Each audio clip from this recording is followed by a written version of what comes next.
بسم اللہ الرحمن الرحیم، میں ہوں شاہد انجم اور آپ میرا یوٹیوب چینل دیکھ رہے ہیں ایس نیوز۔ کفر ٹوٹا خدا خدا کر کے کئی روز سے پورا ملک جو ہے اس کو مکمل طور پر جام کیا ہوا تھا۔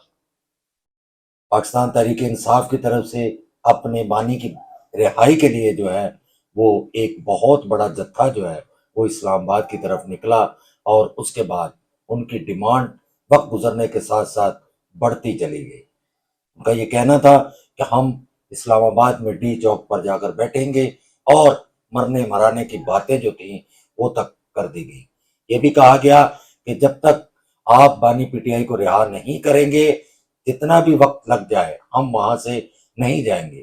حکومت کی طرف سے بار بار یہ درخواست کی گئی، یہ کہا گیا کہ ہمارے پاس غیر ملکی جو ہیں وہ مہمان آئے ہوئے ہیں، ہمارے بہت سارے پرابلم ہیں، بہت سارے مسائل ہیں، لہٰذا آپ کو ایک مخصوص جگہ جو کہ اسلام آباد کے بالکل جو ہے وہ ساتھ دے دی جائے گی، جہاں آپ اپنا احتجاج ریکارڈ کریں اور ہم آپ کو فیسیلیٹیٹ بھی کریں گے۔ لیکن بالکل ایک جتھا جو تھا، جو کہ مسلح بھی تھا، جو چیزیں اب سامنے آ رہی ہیں ان کی طرف سے بار بار یہی کہا جا رہا تھا کہ ہم اپنی مرضی سے جہاں ہمارا دل کرے گا ہم وہاں بیٹھیں گے۔ لیکن دونوں طرف سے مذاکرات کے کئی جو ہے وہ دور شروع بھی ہوئے جو کہ ناکام ہوئے، اور آخرکار کیا ہوا؟ اس کے بعد جو ہے قانون نافذ کرنے والے جو ادارے تھے ان کو متحرک کیا گیا، سیکورٹی اسلام آباد کی بڑھا دی گئی، اور پھر رات کے اندھیرے میں جو ہے وہ چند لمحوں میں جو ہے اس تمام جس کو یہ کہا جائے کہ اس فساد کو لپیٹ دیا گیا، جو کہ ایک بہت بڑا جو تھا وہ بھرم تھا کہ ہم پتہ نہیں کیا کر دیں گے، کتنی لاشیں گر جائیں گی، کس طرح سے ہو جائے گا۔ بالکل انسانی لاشیں تو گری، جو کہ ایک افسوسناک واقعہ ہے، جو نہیں ہونا چاہیے تھا۔ اور اب تک کی اطلاع کے مطابق جو ہے وہ 2 افراد اس میں جو ہے وہ مارے گئے ہیں، اور تقریباً 2.5 درجن کے قریب جو ہے وہ لوگ زخمی ہوئے ہیں۔ لیکن اگر اس کے برعکس دیکھا جائے تو ہمارے سیکورٹی کے کتنے اہلکار شہید ہوئے، کیا ان کے بارے میں کبھی کسی نے بات کی ہے؟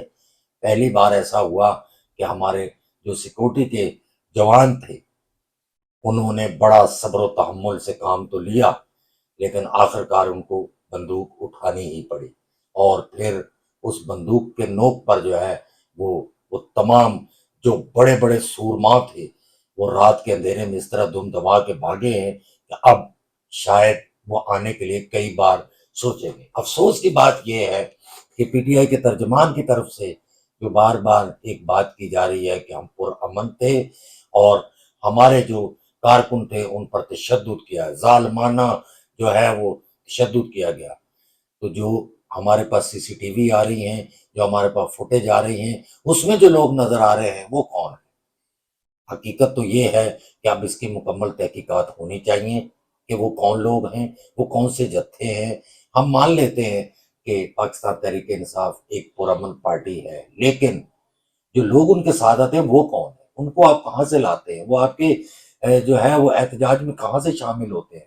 یہ تمام جو ہے باتیں بہت باریک بینی سے ہمیں دیکھنی پڑیں گی۔ اگر یہ کہا جائے، حکومت یہ کہے کہ ہم جیتے ہیں، تو یہ بھی غلط ہے، اور اگر پی ٹی آئی یہ کہے کہ ہم جیتے ہیں تو بھی غلط ہے، کیونکہ دونوں طرف سے جو ہے وہ لوگ جو ہے قتل ہوئے ہیں، خون بالکل بہا ہے۔ لیکن جس طرح کا ماحول تھا، شاید اس کو سامنے رکھتے ہوئے بہت بڑا جو انسیڈنٹ ہونا تھا اس سے ہم بچ گئے ہیں، یہ اللہ کا بڑا کرم ہوا ہے۔ لیکن آج بھی پاکستان تحریک انصاف کے جو لوگ ہیں ان کو یہ سوچنا چاہیے، اور بہت سارے لوگوں میں سوچ آئی بھی ہے کہ ہمیں جو ہے وہ حکومت کی بات مان لینی تھی، مان لینی چاہیے تھی، اور ہم پرامن احتجاج کر کے واپس آ جاتے۔ لیکن کچھ انتشار پسند لوگوں نے جو ہے وہ ایک نئی راہ لی، اور پھر اس طرح سے ہوا۔ ملتے ہیں مزید ویلاگ کے ساتھ، دیکھتے رہیے ایس نیوز۔ اللہ نگہبان۔